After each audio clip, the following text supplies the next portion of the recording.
আমাদেরকে ঘুরে যেতে হবে হাজার হাজার লক্ষ কোটি বছর আগে হযরত ইব্রাহিম আলাইহিস সালামের কাছে। সংক্ষেপে বলছি, একটু শুনুন। ইব্রাহিম আলাইহিস সালাম হযরত সারা আলাইহিস সালাম এর সাথে করে নিয়ে জেরুজালেমের উদ্দেশ্যে রওনা দিলেন। জেরুজালেম যাওয়ার সাথে সাথে মিশরের বাদশাহ ইব্রাহিম আলাইহিস সালাম সারা আলাইহিস সালামকে ধরে নিয়ে চলে গেলেন। সারা আলাইহিস সালামের সাথে ওই বাদশাহ, জালিম বাদশাহ, অবৈধ সম্পর্ক করার চেষ্টা করলেন। সারা আলাইহিস সালাম আল্লাহ তাআলার কাছে দোয়া করলেন, আল্লাহ এই বাদশাকে, জালিম বাদশাকে অবশ্যই ধ্বংস করে দাও। আমার সৌন্দর্য, আমার রূপ চেহারা তোমার নবী ছাড়া কাউকে দেখাই নেই, এই জন্য আমাকে টাচ করতে পারে না। দোয়ার সাথে সাথে কবুল হয়ে যাওয়ার পরে ওই নির্যাতিত জালিম বাদশাহ বুঝতে পারে এরা কোনো সাধারণ মানুষ নয়। আল্লাহ, ভুল হয়ে গেছে, আমি ঈমান আনলাম, মাফ করে দাও। তাদেরকে ছেড়ে দেওয়া হয়, সাথে দেওয়া হয় হযরত হাজরা আলাইহিস সালামকে। পরবর্তীতে ইব্রাহিম আলাইহিস সালাম হাজরা আলাইহিস সালামকে বিয়ে করেন। সেই হাজরা আলাইহিস সালামের পেটে চলে আসেন হযরত ইসমাঈল আলাইহিস সালাম। সেই ইসমাঈল আলাইহিস সালামের পরে আর কোনো নবী আসেননি। ঠিক শেষে হযরত মুহাম্মদ সাল্লাল্লাহু আলাইহি ওয়াসাল্লাম তার বংশে এসেছেন এবং আমরা এই উত্তরসূরি। কিন্তু ওই পাশে হযরত সারা আলাইহিস সালাম কে আল্লাহর নবী ইব্রাহিম আলাইহিস সালাম জেরুজালেমে রাখলেন আর মক্কায় মদিনাতে রাখলেন। হযরত খাদিজা, হযরত হাজরা আলাইহিস সালামকে এই পাশে, দুই পাশে 1500 বছর, 1500 কিলোমিটারের ডিফারেন্স, 1500 কিলোমিটার দূরত্বে হাজরা আলাইহিস সালাম সারা আলাইহিস সালামকে রাখলেন। সারা আলাইহিস সালামের গর্ভে আসলেন হযরত ইসাক আলাইহিস সালাম। ইসাক আলাইহিস সালাম যখন গর্ভে আসলেন ঠিক তখনই এর মুহূর্তে আপনারা জানেন পবিত্র কোরআনে একটা সূরা আছে বনি ইসরাইল, এবং প্রায় সূরাতেই বনি ইসরাইলের ঘটনা আছে। ঠিক এই বনি ইসরাইল জাতি ওই সময়তে ছিল কোথায় বলেন তো? এই ফিলিস্তিন, এই জেরুজালেমে, ইসরায়েলে, এই এলাকাতে ছিল। আর আল্লাহ তাআলা পৃথিবীতে যত উম্মত পাঠিয়েছেন বনি ইসরাইলের প্রতি সবচেয়ে বেশি রহমত নাজিল করেছেন, সবচেয়ে বেশি বরকত নাজিল করেছেন।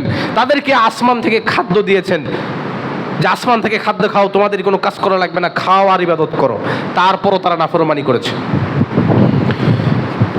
ইসাক আলাইহিস সালামের ছেলে হযরত ইয়াকুব আলাইহিস সালাম যখন জন্মগ্রহণ করলেন, ইয়াকুব আলাইহিস সালামের জন্মগ্রহণ করার সময় ঠিক বনি ইসরাইল ওইভাবেই ছিল, মাঝে মাঝে আল্লাহর ইবাদত করে, আল্লাহর নাফরমানি করে।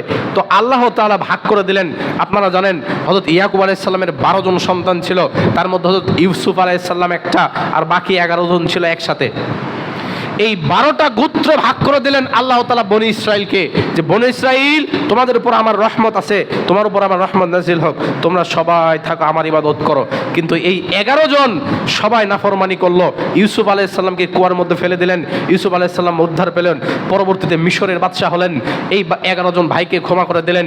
এইবার শুনুন, এই যে বনি ইসরাইল যে এই 11টা থাকলো, মিশরের বাদশা হলেন ইউসুফ আলাইহিস সালাম, তাদের আপন ছোট ভাই। এইবার এই বনি ইসরাইল আর ফিলিস্তিন থাকেনি, চলে গেছে মিশর সব। কেন? আমার ভাই রাজা, আমি সবাই শাসন করব। কিন্তু ইউসুফ আলাইহিস সালাম যখন ইন্তেকাল করলেন, ইউসুফ আলাইহিস সালামের ইন্তেকালের ঠিক পরেই এই বনি ইসরাইলরা আল্লাহর নাফরমানি করলো, যে আল্লাহ তুমি যদি সত্যি হও নবীদেরকে নিয়ে যাচ্ছে কেন, নবীদেরকে রাখো, তোমাকে মানি না, তুমি আমাদের স্রষ্টা নয়। আল্লাহ তাআলা তাদের উপর তার গজব নাজিল করলেন। গজব নাজিল করা চলছে কয়েকশো বছর। ঠিক তারপরেই এই ইউসুফ আলাইহিস সালামের ঠিক পরেই আসলো ফেরাউন। ফেরাউনের দাসে পরিণত করে দিলেন এই বনি ইসরাইলকে। অথচ এইগুলো আল্লাহ তাআলার পক্ষ থেকে অবতীর্ণ উম্মত, আল্লাহর পক্ষ থেকে অবতীর্ণ রসুল। এই বনি ইসরাইলে আল্লাহর পক্ষ থেকে অবতীর্ণ রসুল কয়েক লক্ষ, প্রায় 1 থেকে 1.5 লক্ষ নবী এসেছেন। আপনারা জানেন 2,24,000 মতান্তরে 1,24,000 নবী রাসূল, অধিকাংশই বনি ইসরাইলের ভিতর থেকে। ফেরাউন এসে বলল, তোমরা যদি নবী না মানো, তোমরা যদি আমাকে আল্লাহ না মানো, তোমাদেরকে ধ্বংস করে দেব। তারা সবাই বলল, আমি তোমাদের আল্লাহ মেনে নিলাম। অধিকাংশই বনি ইসরাইল চলে গেল, কিছু কিছু থাকলো। মুসা আলাইহিস সালাম, আল্লাহ তাআলা মুসা আলাইহিস সালামকে ফেরাউনের রাজ দরবারে আসলেন। মুসা আলাইহিস সালাম বড় হয়ে গেলেন, দাওয়াতি কাজ শুরু করে দিলেন। বনি ইসরাইল মুসা আলাইহিস সালামের সাথে আসলেন। এবার বলছেন, মুসা, তোমার আল্লাহ যদি সত্যি হয় মান্না সালো আমাদেরকে দাও। মান্না সালো, আকাশ থেকে খাবার আসলো। এই ইহুদি, খ্রিস্টান, এই নাসারা, এই বনি ইসরাইলরা সেই খাবারকে মজুদ করে রাখলেন। আল্লাহর অবাধ্য হলো। মুসা আলাইহিস সালামের ইন্তিকালের ঠিক পরেই আসলেন যে হযরত ইউসা আলাইহিস সালাম, ইউসা বিন নুন, ইউসা বিন নুন আসলেন, এসে দেখলেন যে তারা আবার আল্লাহকে ভুলে গিয়ে তারা মূর্তি পূজা শুরু করে দিয়েছে এই বনি ইসরাইলেরা। ইউসা বিন নুন এই ফিলিস্তিন জয় করার জন্য ইউসা বিন নুন অনেক বাহিনী তৈরি করলেন, বাহিনীগুলো টিকতে পারেনি, ঠিক আমাদের ইমানের মতো সেই রকম ইমান ছিল।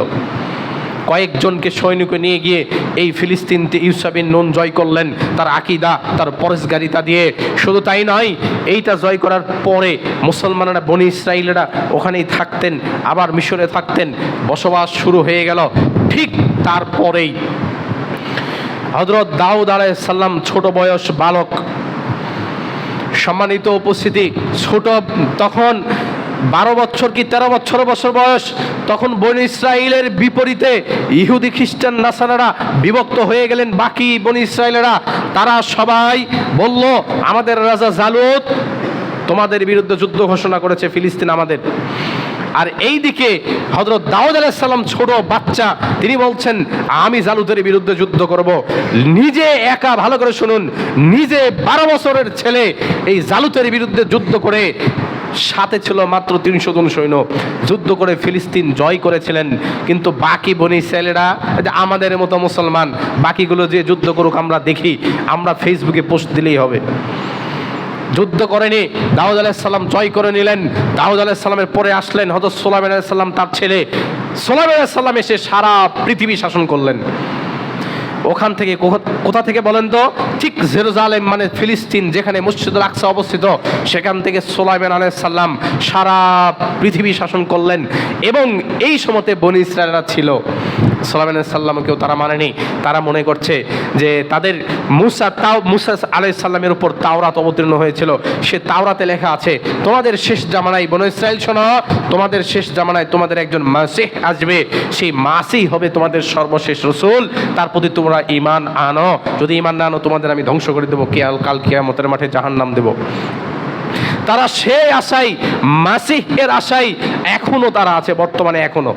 অথচ তারা জানে না মাসিহ হচ্ছে 2 জন, একটা হচ্ছে হযরত ঈসা আলাইহিস সালাম, আর একটা হচ্ছে মাসিহুদ দাজ্জাল, 2 নাম্বার হচ্ছে দাজ্জাল। ঈসা আলাইহিস সালাম, তারা মনে করে ঈসা আলাইহিস সালাম আমাদের নবী নয়। কেন? ঈসা আলাইহিস সালামের মার বিয়েই হয়নি, জেনাকারীর ছেলে কিভাবে আমাদের নবী হয়? নাউজুবিল্লাহ। তারা বিশ্বাস করেনি, তারা এখনো বসে আছে। সেই বনি ইসরায়েলেরা ধীরে ধীরে ইহুদিতে রূপ নিল। যেই আজকের ইসরায়েল দেখছেন, এই ইসরায়েলের ইহুদিরা বনি ইসরায়েল গোত্রভুক্ত। তারা আজকে এই জেরুজালেম দখলের জন্য এত অত্যাচার কেন করছে? কারণ কি? তারা জানে ভবিষ্যৎবাণী করা আছে তাওরাত কিতাবে যে তোমরা বনি ইসরায়েলের একজন মসিহ আসবে, সেই মসিহর নেতৃত্বে এই বনি ইসরায়েলেরা এই জেরুজালেমে 3rd টেম্পল তৈরি করবে, তাদের নিজস্ব মসজিদ তৈরি করবে। মসজিদ তৈরি করার সাথে সাথে তারা সারা পৃথিবীর ক্ষমতা সেখান থেকে পাবে। এই জন্য এই মসজিদুল আকসাতে চলছে এখন নির্যাতন। মসজিদুল আকসা তারা ধ্বংস করে ফেলবে। তারা একদম নিশ্চিত যে আমাদের মসিহ মানে দাজ্জাল অতি শীঘ্রই চলে আসবে। আল্লাহ রাসূল সাল্লাল্লাহু আলাইহি ওয়াসাল্লাম বলছেন দাজ্জাল আসার পূর্ব মুহূর্ত মসজিদুল আকসা নিয়ে যুদ্ধ হবে। ঠিক এই সময় চলছে এখন, ঠিক এই সময় এখনই চলছে। কিন্তু আমরা মুসলমান, আমরা জানি না কখন কি, কোথায় কি হচ্ছে। সম্মানিত উপস্থিতি, আমরা জানি মাসিহ আসবেন হযরত ঈসা আলাইহিস সালাম, আর দাজ্জাল মাসিহুদ দাজ্জাল বনি ইসরায়েলের সাথে আসবেন। 3rd টেম্পল তার একটা চেয়ার তৈরি করবে, যেখানে মসজিদুল আকসার একদম মেম্বার, সেখানে তারা বিশাল একটা চেয়ার তৈরি করবে, এখানে দাজ্জাল চলে আসবে। আল্লাহ রাসূল সাল্লাল্লাহু আলাইহি ওয়াসাল্লাম বলছেন ঠিক এই মুহূর্তে যাদের ঈমান একটু দুর্বল আছে তারা খবরদার দাজ্জালের কাছে যায় না। আর যারা নারীরা আছেন তাদেরকে পায়ে শিকল বেঁধে ঘরের মধ্যে বন্দি করে রাখুন। কেন? এই দাজ্জালের এত জাদু, এত প্রতিক্রিয়া, এত ভেলকি থাকবে যে একজন ঈমানদার ব্যক্তিও নিমিষেই কাফের হয়ে যাবে। তার হাতে জান্নাত জাহান্নাম থাকবে। ইচ্ছা করলেই একজনকে ধনী করে দিবেন, একজন গিয়ে বলবেন তুমি আমার খোদা, আমি 2 দিন ধরে কিছু খাইনি, আমাকে কিছু দান করো। এইরকম দাজ্জাল হাত বুলিয়ে দিবে, তার মাঝে সাথে সাথে তার ব্যাংক ব্যালেন্স, বাড়িঘর, বিল্ডিং হয়ে যাবে। এগুলো দেখে আপনার আমার ঈমান ঠিক থাকবে না। আমরা বলবো হয় তুমি তো আল্লাহ। কিন্তু যাদের ঈমান শক্ত, ঈমান মজবুত, তার কপালে লেখা থাকবে বড় করে আরবিতে কাফের, আমরা সেটা দেখতে পারবো, অন্য কেউ দেখতে পারুক বা না পারুক, মুসলমান আমরা যাদের ঈমান আছে দেখতে পারবো। এই সেই দাজ্জাল আসার প্রেক্ষাপট তৈরি হয়ে গেছে, আপনি আমি মানি বা না মানি, একদম হয়ে গেছে। ইহুদিরা চাচ্ছে, বনি ইসরায়েলের ইহুদিরা চাচ্ছে এই মসজিদুল আকসা আমাদের আন্ডারে থাক, আমাদের আন্ডারে থাকার পর থার্ড টেম্পল নির্মাণ করব, দাজ্জাল চলে আসবে, পৃথিবীতে যত মুসলমান আছে সব মুসলমানকে একদম কচু কাটা করে মারি দেব। এটাই ওদের পরিকল্পনা, এটাই তাদের পরিকল্পনায় এগোচ্ছে। তো আমরা এখন কি করব? ঠিক এই মুহূর্তে যখন যুদ্ধ বেজে যাবে, গাজওয়ায়ে হিন্দ অনুষ্ঠিত হবে, ঠিক ইমাম মাহাদি আসবে। ঠিক ইমাম মাহাদি মদিনা থেকে বের হবেন, মক্কায় গিয়ে সবাই বায়াত গ্রহণ করবে। কিন্তু দুঃখ আমাদের, আমরা মুসলমান যাদের ঈমান একটু কম আছে, তারা ডাকলে আসবে না, তারা কেউ মাহাদির সামনে যেতে পারবে না, তারা মাহাদির সামনে কেউ যেতে পারবে না, বায়াত গ্রহণ করতে পারবে না। ঈমানে দুর্বলতা থাকার কারণে যাদের ঈমান শক্ত পোক্ত মজবুত, তারাই যাবে ইমাম মাহাদির কাছে, তার বাহিনী হবে, ইমাম মাহাদির বাহিনী যেই দিকে তাকাবে সেই দিকেই জয় করে নেবেন, পুরো পৃথিবী জয় করে নেবেন। ঠিক জয় করার সাথে সাথে এই যে দাজ্জাল আসার প্রেক্ষাপট, দাজ্জাল চলে আসবে। দাজ্জাল যখন চলে আসলো, বুঝবেন ঈসা আলাইহিস সালামও চলে আসছে, কিয়ামতের শেষ ভাগ।